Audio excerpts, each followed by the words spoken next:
Je vous propose ici un deuxième exercice traitant de la machine à courant continu à excitation indépendante.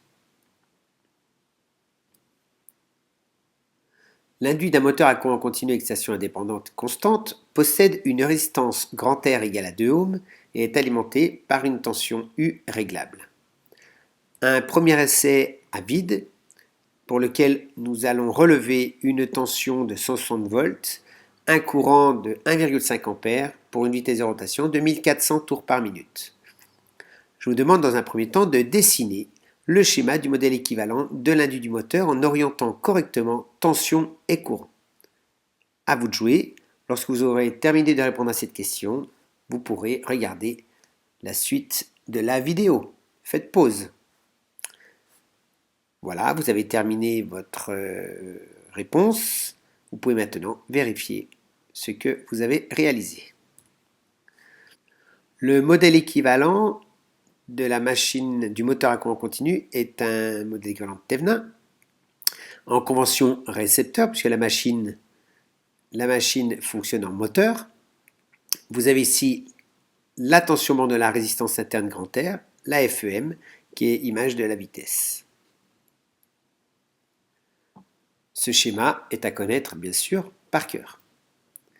Deuxièmement, exprimer U en fonction de E et de R. J'applique ici la loi d'additivité de tension. U est égal à E plus UR. Sachant que UR est égal à RI, U est donc égal à E plus RI. Ceci est à savoir retrouver. Troisièmement, calculer pour ce fonctionnement à vide les valeurs des pertes collectives et du moment du couple de pertes PC. Donc c'est une question qui est assez difficile dans un premier temps. Ici, il est précisé que nous allons utiliser l'essai à vide. Parfois, il est demandé de déterminer les pertes collectives sans préciser que nous allons utiliser l'essai à vide. Donc à vide, la puissance utile est égale à 0 watts, ce qui veut dire que la puissance absorbée est égale aux pertes joules, donc puissance absorbée, attention, de l'induit.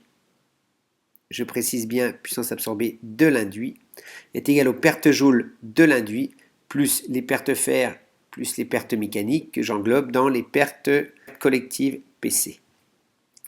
Avec, bien sûr, la puissance absorbée à vide par l'induit U fois I, donc 160 fois 1,5, ce qui nous donne du 240 watts. Et enfin, les pertes joules de l'induit à vide, RI carré, 2 multiplié, donc 2 qui est la valeur de la résistance grand R, multiplié par 1,5 au carré, ce qui nous fait 4,5 watts. On en déduit donc que les pertes collectives, à partir de cette équation, les pertes collectives sont égales à la puissance absorbée à vide moins les pertes joules de l'induit, ce qui vous fait des pertes collectives de 140 moins 4,5 égale à 235,5 watts.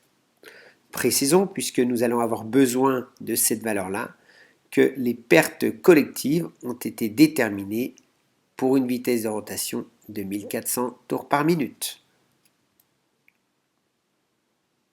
Deuxième essai, nous réalisons ici un essai en charge dont l'induit appelle un courant de 25 A. Troisièmement, sous une tension U de 200 volts, le rotor tourne à 1400 tours par minute. 3.1. Calculer la valeur de la FEM. Nous rappelons que dans la question précédente, nous avons trouvé la relation entre UE et I, avec U est égal à E plus RI, ce qui nous fait E est égal à U moins RI. En conclusion, E est égal à 200 moins 2 fois 25, c'est-à-dire 150 volts. 3.2. Établir la relation entre E et N. Nous connaissons la relation E est égal à K phi oméga, où K est une caractéristique du moteur, phi flux magnétique de la machine en Weber, oméga vitesse de rotation de la machine en radians par seconde. Nous voulons transformer cette équation en utilisant N en tours par minute. Donc, E est égal à K phi, sachant que oméga est égal à 2 pi n sur 60, puisque n est en tours par minute, donc 2 pi n sur 60. L'ensemble de cette partie K phi 2 pi sur 60 est constant, donc nous la remplaçons par la lettre petit k fois n, avec n en tours par minute.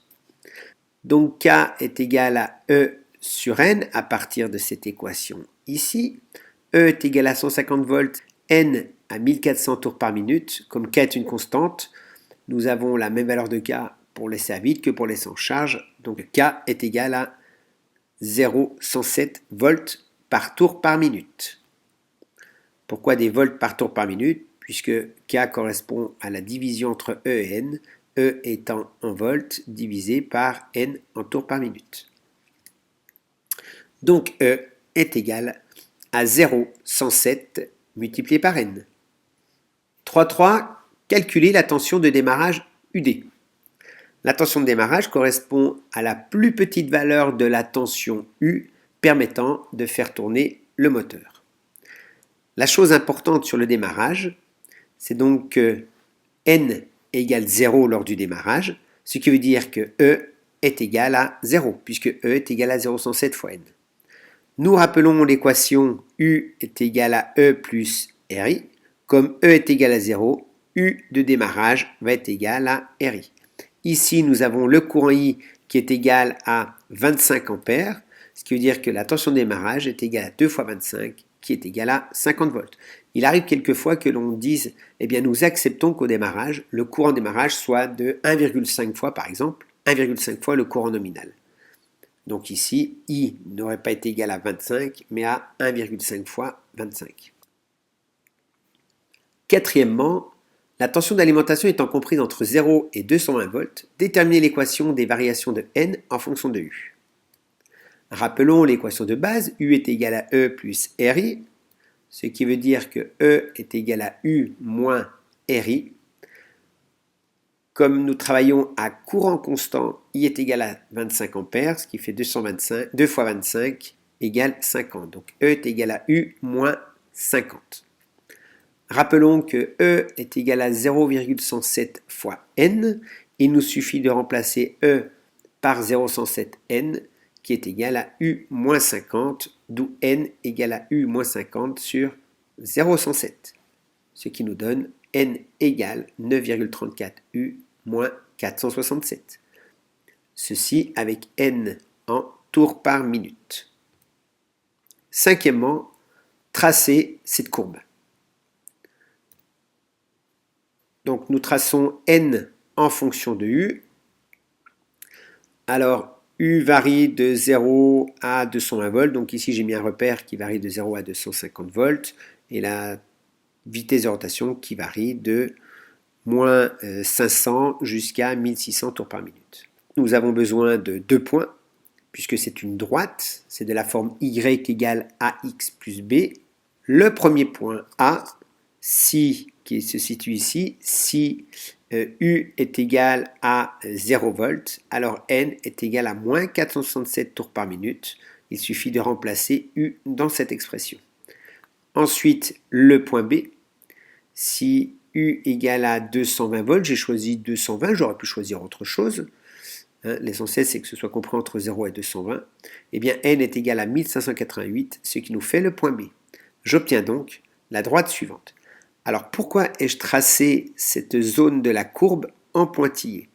Tout simplement, si vous êtes à une tension inférieure à celle-ci, cela voudrait dire, par exemple, si je suis à 20 volts, cela veut dire que la machine tournerait dans le sens négatif. Puis d'un seul coup, elle va se mettre à tourner dans le sens positif, ce qui n'est pas possible. Donc, ici, c'est en pointillé. En réalité, la courbe se représente sous cette forme-là. La tension que l'on a ici va correspondre à la tension de démarrage de 50 volts que l'on a trouvé sur la question précédente. Il faut donc voir que le point A est un point mathématique, mais n'est pas un point physique. Donc si j'interprète un petit peu plus précisément, sur toute cette zone-là, c'est-à-dire tant que U est inférieur à 50 volts, la machine ne tourne pas. C'est-à-dire nous avons un couple résistance suffisamment important qui empêche la machine de tourner. Puis à partir de la tension de 50 volts, la machine va entrer en rotation. Sixièmement, montrer que le moment du couple électromagnétique TEM est constant et calculer sa valeur numérique. Je vous rappelle que TEM est égal à K phi I, avec K phi qui est constant. Comme I est constant, alors le couple électromagnétique TEM est lui-même constant. E est égal à K phi oméga, ce qui nous donne K phi égal à E sur oméga, oméga étant la vitesse de rotation en radians par seconde. Si nous avons n en tours par minute, il nous suffit de faire oméga égale à 2pi fois n divisé par 60. Ici, pour 1400 tours par minute, nous trouvons 147 radians par seconde. Je vous rappelle que TEM étant égal à K phi I, comme K phi est égal à E sur oméga, nous remplaçons le K phi par E sur oméga, ce qui nous fait TEM est égal à E sur oméga fois I. Petit rappel, lors de l'essai avec un courant de 25 ampères, nous avons trouvé pour 1400 tours par minute, nous avons trouvé une FEME de 150 volts, ce qui nous fait donc TEM est égal à 150 volts pour 147 radians par seconde qui correspond à la vitesse de rotation en radians par seconde de 1400 tours par minute, ce qui nous fait 150 divisé par 147 multiplié par 25, ce qui nous fait 25,5 Newton-mètre pour le couple électromagnétique.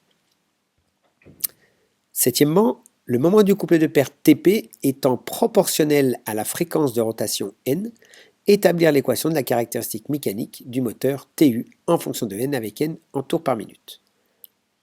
Septièmement, le moment du couple de perte TP étant proportionnel à la fréquence de rotation n, établir l'équation de la caractéristique mécanique du moteur TU en fonction de n avec n en tours par minute. Je vous rappelle ici la relation entre les pertes collectives, PC, et le couple de pertes, PC est égal à TP fois oméga, donc TP est égal à PC sur oméga. Nous avons, lors d'un essai à vide, trouvé que les pertes collectives étaient égales à 235,5 watts à une vitesse de rotation de 1400 tours par minute, ce qui nous fait 147 radians par seconde.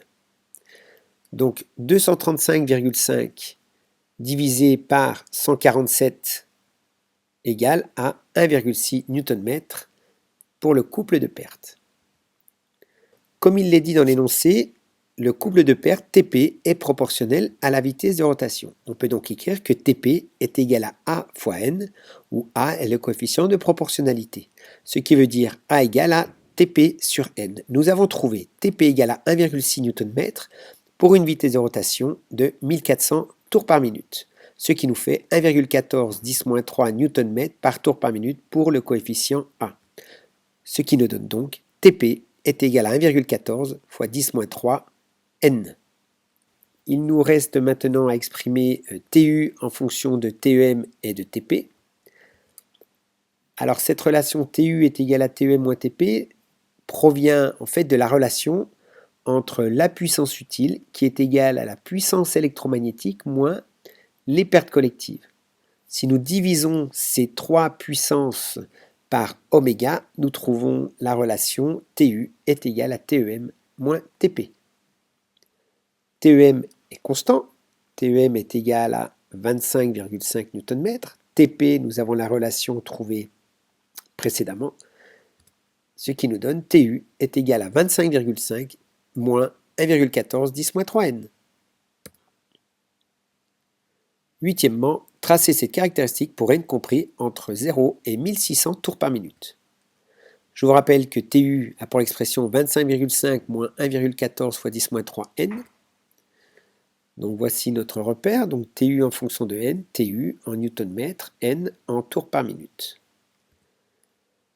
Premier point, nous allons prendre N égale à 0, ce qui nous donne TU est égal à 25,5. Voici le premier point dans le repère. Puis un second point, le point B, si n est égal à 1600 tours par minute, nous trouvons TU égal à 23,7 Nm, ce qui nous donne le point B. Il nous suffit donc de relier ces deux points pour obtenir la caractéristique TU en fonction de n. Neuvièmement, le moteur entraîne maintenant une charge dont le couple résistant TR est égal à 15 fois 10-3n plus 5. On nous demande ici de déterminer graphiquement les coordonnées du point de fonctionnement. Donc pour cela, nous allons essayer de tracer la caractéristique du couple résistant, donc TR. Nous allons prendre deux points. Le premier point va être le point C. Si n égale 0, eh bien TR est égal à 5, ce qui nous donne le point C. Pour une vitesse de rotation de 1600 tours par minute, nous aurions pu prendre une autre vitesse. Dans ce cas-là, TR est égal à 29 Nm, ce qui nous donne le point D. Il nous suffit maintenant de relier ces deux points, C et D, pour trouver la caractéristique TR en fonction de n. Maintenant, en ce qui concerne le point de fonctionnement, nous pouvons observer ici le point d'intersection entre les deux caractéristiques, caractéristique de TU, caractéristique de TR. Le point d'intersection entre ces deux droites nous donne le point de fonctionnement.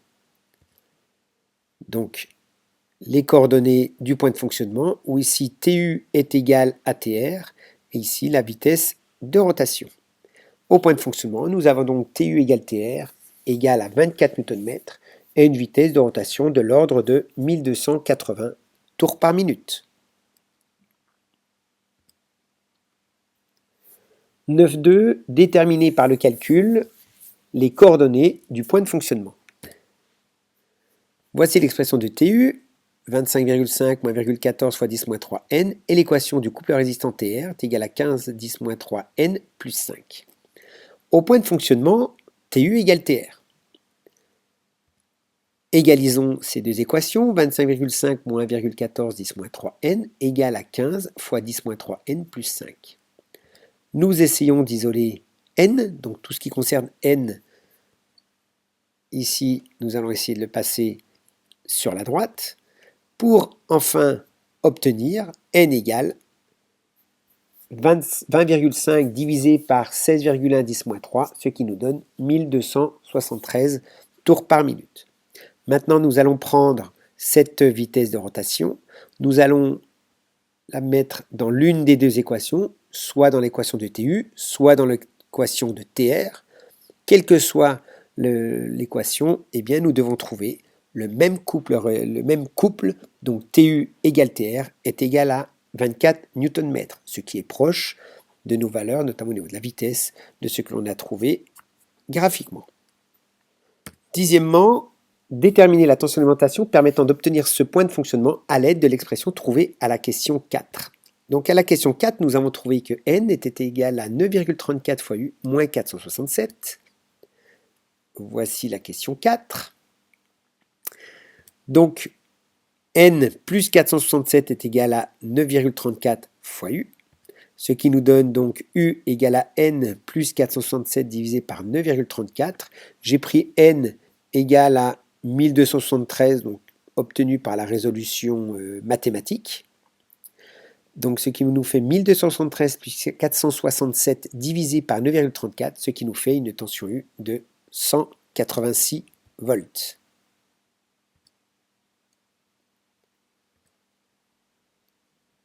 Onzièmement, l'inducteur est alimenté sous une tension d'excitation de 220 volts, traversé par un courant d'excitation de 0,4 A. L'induit étant alimenté sous 200 volts, le courant étant égal à 25 ampères, sachant que les pertes collectives sont égales à 235 watts, on va nous demander les différentes puissances. Nous aurions pu prendre le cas juste étudié précédemment, c'est-à-dire le point de fonctionnement, ce n'est pas le cas ici, de façon à ne pas avoir des réponses à tiroir, c'est-à-dire si à la question 10, vous vous êtes trompé, et bien que ça ne se cumule pas sur la question 11. 11.1, puissance absorbée. Donc la puissance absorbée, c'est la puissance absorbée par l'induit plus la puissance absorbée par l'excitation. Donc UI plus UXIX. Notre application numérique nous donne 5088 watts. Ensuite, on nous demande les pertes joules de l'inducteur. Tout ce qui va être fourni au niveau de l'inducteur, ici, va être également dissipé sous forme d'effet Joule, c'est-à-dire cette partie-là qui correspond à 88, eh bien, va être dissipée sous forme d'effet Joule. Donc PJX est égal à UXIX. Si nous avions eu la résistance de l'excitation, on aurait pu faire R de l'excitation fois IX carré. et nous tombons sur nos 88 watts. Les pertes chaudes de l'induit, PJ induit est égal à RI carré, donc 2 fois 25 au carré, 1250 watts. 11.4, la puissance utile. Donc la puissance utile est égale à la puissance absorbée moins la somme de toutes les pertes. Les pertes sont les pertes joules de l'excitation, les pertes joules de l'induit et les pertes collectives. Donc PU est égal à PA moins PJX plus PJ induit plus PC. Ce qui nous donne PU égale à 3515 watts. Il ne nous reste plus qu'à déterminer le rendement du moteur. Le rendement étant égal à PU sur PA, puissance utile divisée par la puissance absorbée, donc 3515 divisé par 5088, ce qui nous fait un rendement de 69%. À bientôt!